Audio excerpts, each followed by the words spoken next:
কালকে ব্যাংক আওয়ারের মধ্যে আমার অ্যাকাউন্টে যেন 1 কোটি টাকা ঢুকে যায়, কথাটা মাথায় রাখিস।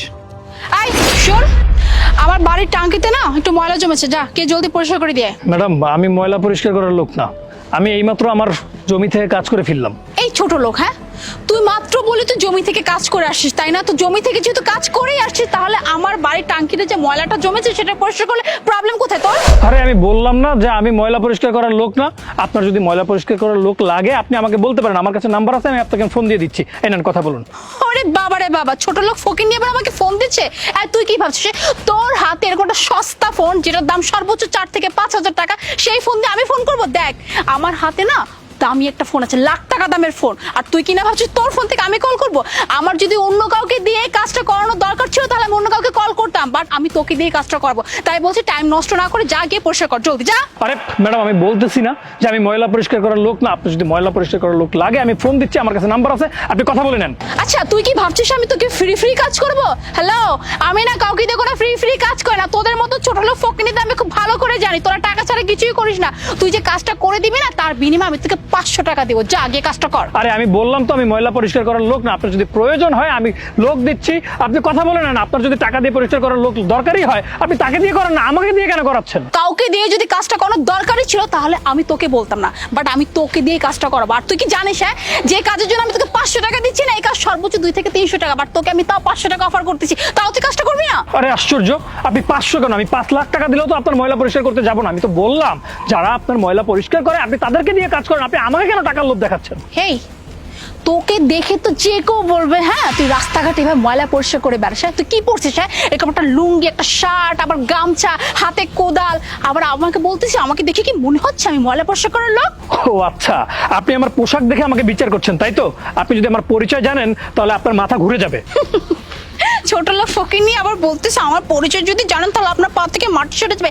এই তুই জানো স্যার আমি কি? আমার সম্পর্কে তোর কোনো আইডিয়া আছে? আমি না আপনাকে খুব ভালো করেই চিনতে পারছি। আমি না কয়েকদিন আগে ঢাকায় গিয়েছিলাম। ঢাকার রাজলক্ষ্মী মার্কেটের পাশে ভ্যানে অনেক মানুষ এই ধরনের পোশাক বিক্রি করছিল, তাও আর 50 কিংবা 100 টাকায়। আপনার এই পোশাকের দাম সর্বোচ্চ 100 টাকাই হবে? তোর এত বড় সাহস হ্যাঁ, তুই আমার ড্রেস নিয়ে কথা বলছিস? তুই কি জানিস আমার ড্রেসের দাম কত? হ্যাঁ কত বড় ব্র্যান্ড থেকে আমি ড্রেসটা কিনেছি, কত বড় শপিং মল থেকে কিনেছি, আর তুই কিনা আমার ড্রেস নিয়ে কথা বলছিস? হ্যাঁ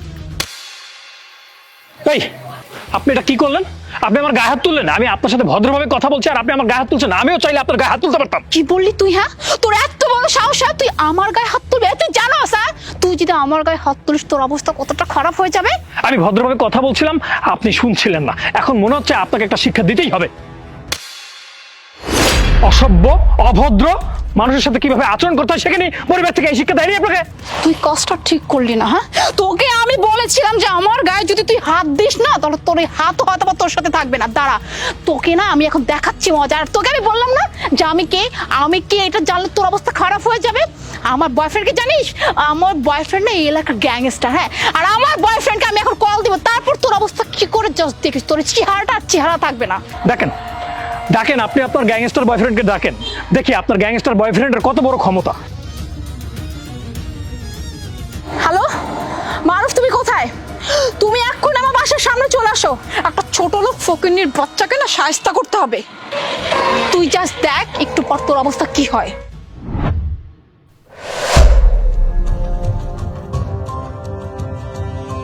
বেবি, কার এত বড় সাহস তোমার সাথে খারাপ ব্যবহার করেছে? তুমি জানো হ্যাঁ এই ছোট লোক ফকিন্নির বাচ্চার কত বড় সাহস? হ্যাঁ ও আমার সাথে রীতিমতো খারাপ ব্যবহার করেই যাচ্ছিল, তারপরে ও আমার গায়ে হাত পর্যন্ত তুলছে। তুমি ওকে ছাড়বা না, ওকে তুমি এমন শায়েস্তা করবে জীবনের জন্য কোনোদিন আর আমার সামনে পর্যন্ত না আসতে পারে। এই ছোট লোকের বাচ্চা ফকিন্নি, তোর এত বড় সাহস, তুই আমার গার্লফ্রেন্ডের সাথে খারাপ ব্যবহার করেছিস? তুই জানিস এই এলাকা আমার পাওয়ার কি আর আমার ক্ষমতা কতটুকু?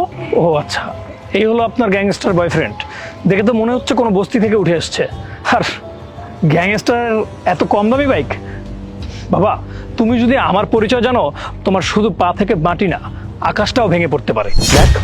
দেখ তুই কিন্তু তোর সীমা অতিক্রম করছিস। তুই জানিস না আমি কে? আমি প্রত্যেকদিন মার্ডার করি, আমি প্রত্যেকদিন নাস্তা খাওয়ার মতো একটা করে খুন করি, আর তুই আমার সম্বন্ধে এভাবে কথা বলছিস? আমার সম্বন্ধে যদি তুই পুরোটুকু জানতিস না তাহলে তুই আমার সাথে এইভাবে কথা বলতে পারতিস না।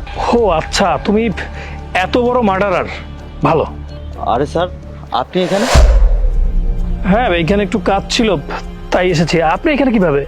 আমার কাজই তো হচ্ছে গ্রামে গ্রামে টহল দিয়ে ঘুরে বেড়ানো। কোথায় অকারেন্স হচ্ছে এগুলো দেখার। আপনাকে এখানে দেখলাম তাই চলে আসলাম। আচ্ছা, ভালো করেছেন। আরে দেখেন না, এই যে এখানে উনি নাকি অনেক বড় খুনি, অনেকগুলি খুন করে ফেলেছেন। সকালে নাস্তার সাথে নাকি সে খুন করে, আর ওনার বয়ফ্রেন্ড নাকি উনি। ওনাকে একটু থানায় নিয়ে যান না, নিয়ে একটু ভালোভাবে পানিশমেন্ট দিয়ে একটু রিমান্ডে নিয়ে জিজ্ঞাসা করুন কতগুলো খুন করেছে উনি। না না স্যার, আমি তো জাস্ট নিজেকে বড় বানানোর যে কথাগুলো বলেছি স্যার, বিশ্বাস করেন আমি এমন কিছু না, আমি গ্যাংস্টারও না, আমি কোনো সন্ত্রাসীও না। আসলে আমি এলাকার ছোট ছেলে, আমি এলাকারই ছেলে স্যার। আমি ভালো স্যার, আমি কখনো এমন কিছু করি নাই স্যার। ও আচ্ছা, তাহলে তুই অনেক বড় খুনি না? চল তোকে থানায় নিয়ে এবার তোকে বুঝাবো, চল। না না স্যার, আমার থানায় নিন না স্যার। আমি তো বললাম আমি ভুল করে ফেলেছি, আমি আর কখনো কোথাও যে বড় বড় কথা বলবো না। প্লিজ আমার এবারের মতো ছেড়ে দিন স্যার, মাফ করে দিন। কি ব্যাপার, আপনি না বললেন আপনার বয়ফ্রেন্ড অনেক বড় খুনি, তাহলে এখন তো বলছে সে সাধারণ মানুষ। এক্সকিউজ মি, আপনি কাকে স্যার বলতেছেন? সে তখন থেকে দেখছি আপনি স্যার স্যার বলেই যাচ্ছেন। এরকম একটা ছোট লোক ফকিনি যে কিনা ক্ষেত খামারে কাজ করে আর শরীর থেকে কি একটা মাটির গন্ধ আসতেছে, তাকে কিনা আপনি স্যার বলতেছেন? ওনাকে স্যার বলছি কেন মানে? আপনি ওনাকে চিনেন? উনি এই এলাকার জমিদার। আপনি জানেন ওনার এই এলাকায় কত বিঘা জমি আছে, কতগুলো বাড়ি আছে? উনি চাইলে আপনাদেরকে এই এলাকা থেকে একদম ব্যানিশ করে দিতে পারে। ওনার সম্পর্কে তো আপনাদের কোনো আইডিয়াই নাই, উনি যে কি করতে পারে, ওনার হাত কত লম্বা। আর ম্যাডাম শুনুন, আপনি যে ওনার পোশাক আশাক দেখে ওনার সাথে খারাপ ব্যবহার করতেছেন না, আসলে উনি লোক দেখানো পছন্দ করেন না, উনি এইভাবে চলতে পছন্দ করেন। আই এম রিয়েলি সরি, আমি আসলে আপনাকে চিনতে পারিনি। আর না চিনে আপনাকে আমি এতক্ষণ যাবত কত ছোট করে কথা বলছি, কত অপমান করছি। আমাকে প্লিজ ক্ষমা করে দেন। আমি সত্যি আমার ব্যবহারে লজ্জিত। আমি বুঝতে পারিনি যে আপনি এই এলাকার প্রধান। দেখেন, আমি প্রথম থেকেই আপনাকে বলছিলাম যে আপনি আমার সাথে ভদ্রভাবে আচরণ করুন। আমি আপনার সাথে ভদ্রতার সাথেই কথা বলছিলাম, কিন্তু আপনি বারে বার আমাকে ছোট লোক বলেই যাচ্ছেন। আপনি আমাকে দিয়ে ময়লা পরিষ্কার করতে গিয়েছেন। আমার পোশাক আশাক দেখে আপনি আমার বিচার করেছেন। মানুষের পোশাক আশাক দেখে মানুষকে বিচার করা যায় না। যাই হোক, আমি বলবো মানুষের সাথে ভালোভাবে ব্যবহার করতে শিখুন, এটা আপনার জন্যই মঙ্গল। তাহলে চল তোকে এবার থানায় নিয়ে রিমান্ডে দেই। না না না স্যার, প্লিজ দেখেন এবারের মতো মাফ করে দেন, কখনো এমন কিছু করবো না স্যার, প্লিজ। হ্যাঁ, বাদ দেন, ওনাকে ক্ষমা করে দিন। ওনাকে দেখে মনে হচ্ছে উনি সাধারণ মানুষ, দাম্ভিকতায় হয়তো ভাবে ভুলটা করে ফেলেছেন। চলেন আমরা যাই। আপনাদেরকে একটা কথা বলি, এরপর থেকে কারো সম্পর্কে না জেনে কোনো কথা বলবেন না। স্যার চলুন। তুই যদি আজকের পর আমার সামনে আসিস না, তোর খবর আছে। ছোট লোক ফকির নিয়ে একটা, হ্যাঁ মিথ্যা কথা বলিস। তোর সাথে আমার কোনো রিলেশন নেই। আজকে থেকে তোর সাথে ব্রেকআপ। আর তোর এই ক্ষমা যদি আমার সামনে দেখাস না, তোর অবস্থা খারাপ করে দেবো। যা এখান থেকে। আসলে বেবি বিশ্বাস করো, আমি যাইতে বলছি নাকি দিব একটা?